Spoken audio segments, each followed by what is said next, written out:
What's up, guys? It's your favorite Kiwi coach, and give me 6 months of your time. I'll give you the best golf swing of your life. Whoa. Whoa.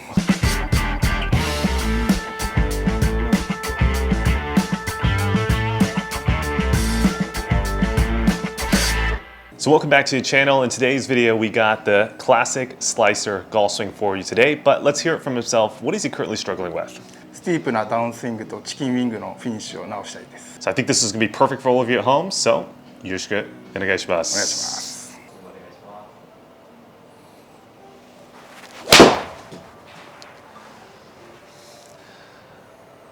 All right. Yeah, I think we'll just focus on down the line today. So that's all the filming we'll do to start. Let's start the analysis. Okay, so he wasn't kidding. I see it for sure. Hands way out, shaft way steep, it's there. Right, so there's a few things at the top, but for the beginning of the analysis, we'll kind of skip that. Let's just take a look at the initial part of the downswing. This is kind of the real meat of the issue. So it looks like he's trying to chop some wood, right?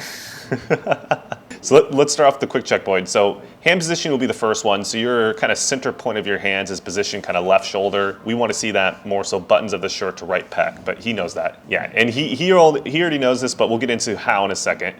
Shaft angle, he's right around 22 degrees. He knows we want to be right around the 35 to 40 degree range would be ideal. Then there's another thing which, because we're using a, not a 4K slow-mo camera, it's kind of hard to see, it's a little blurry. But I would argue that the face angle is kind of open too at this position in the golf swing as well. So we should see it, if anything, slightly kind of churned down, maybe about 15 degrees or something like that. So those will be like the three body parts that we'll talk about a lot in this lesson. Then from here, position 6, so we see the club head almost at the golf ball at this point, right? Getting a little pretty vertical here. We like to see, anywhere from maybe like a half a golf ball outside the hands to maybe all the way back here towards kind of the balls of the feet is kind of the okay zone.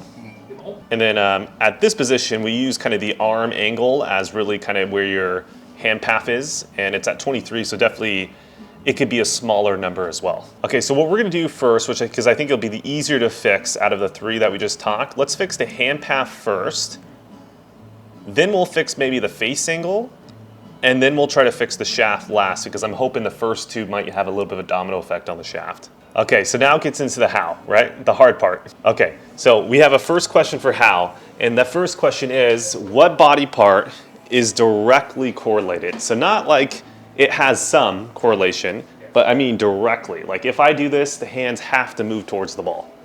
肩の動きかな。肩と一緒に出てる気がするんですよね。I always say yes and no, yes and no. I'll break it down.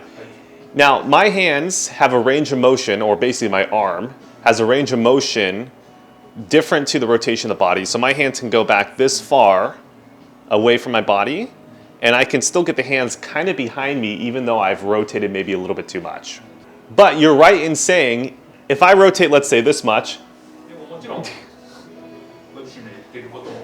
even though I get that separation, it's still going to be outside the hand. Yeah, so that's why I say it's kind of a correlator, but it's not directly. So now that I've said that, what body part, I kind of gave him the answer there if he caught it, what body part would directly correlate to the hand path? 右腕、右肩? Shoulder movement? Yeah, you could say shoulder movement, or basically the arm attached to the shoulder, that little joint area, that rotation.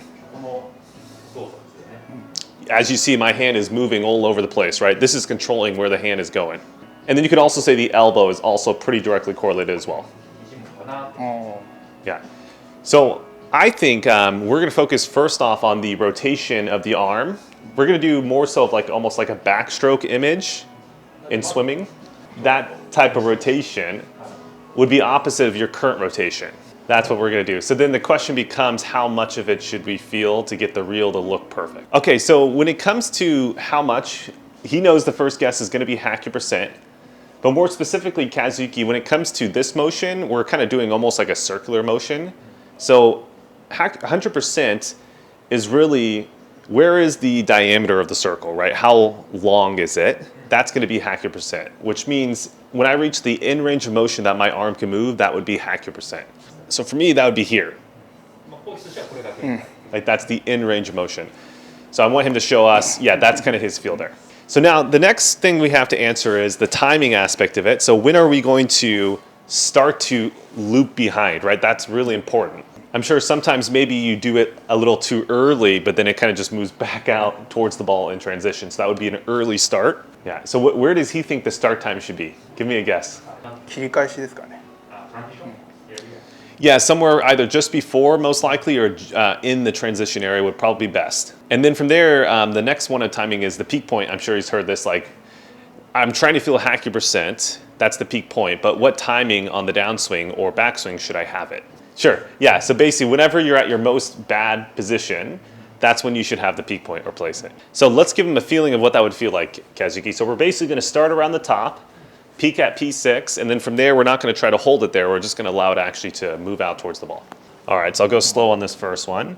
So he's swinging back, kind of normal, normal, normal, normal, normal, normal, normal. Then right around here, he's starting, and then he's going to peak right around here, and then start to let it go out.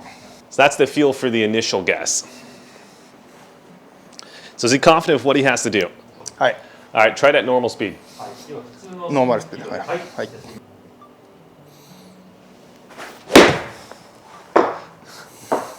All right, you're welcome. I got you to top the ball. That's one of our specialties at Kiwi Golf Japan. So from there, he knows the drill probably. The next question I'm about to ask, did you do, right? So did you feel like you kind of started to move that direction at the right time, so P4-ish? ああ、そうですね。うん。 Okay, so let's check that. So basically P4 is right when the hands are at its highest point in the swing, right before they start to drop. So kind of him, it's right around kind of in this range actually is P4. Then if we drop the hands a little bit, notice how much behind the grip and the hands have moved. So definitely way more behind than before. Then from here, did you feel like he reached the peak point at P6? ピークポイントとしては P6 ぐらい感じましたか？いや、戻ってたかな。Ah, there's his P5 though. P5。So let's go do a quick little comparison of the before and after here. とりあえず一回ここまでで P4 見ましょうか。 Okay, so if we take a look at the middle of the hands, now if anything, your hands are situated almost slightly outside the shoulder, so that'd almost be too much. If we take a look at the shaft angle, I bet you, if anything, we're a little bit on the too flat side. でなんとシャフトも逆にフラットすぎる方に Yeah, 46. 感じですね。 So basically, you're on the giddy giddy range of the other side. You haven't like blown through the barrier, like you're not crazy overdone, but you definitely are overdone. That's a pretty big change there. ここもかなり増えました。 And then there's kind of your P6 right around here. これが P6 です。 So that's, let me zoom in here. That's a pretty big change there.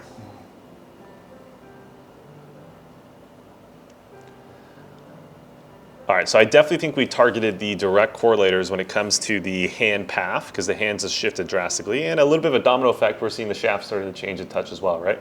Okay, so I think the feeling that you're currently feeling is basically the feel. Now, could you do a little bit less than hack your percent? Maybe, sure. But somewhere right around there is going to be what you need to feel for a good couple 100 to 500 balls, right? Of repetition. All right, question so far. トップの右の脇の空き具合ってどうですか？ All right, that's it for you guys on YouTube. If you guys want to watch the full video, it's going to be on the membership site, so make sure to sign up for that. Link down below. But let's hear his wrap-up points. フィールド実際の動きをイメージしながらハンドパスを改善できたと思います。 Very good. So thank you guys so much for watching. Like, comment, subscribe, sign up for that membership site, and I'll see you guys in the next video.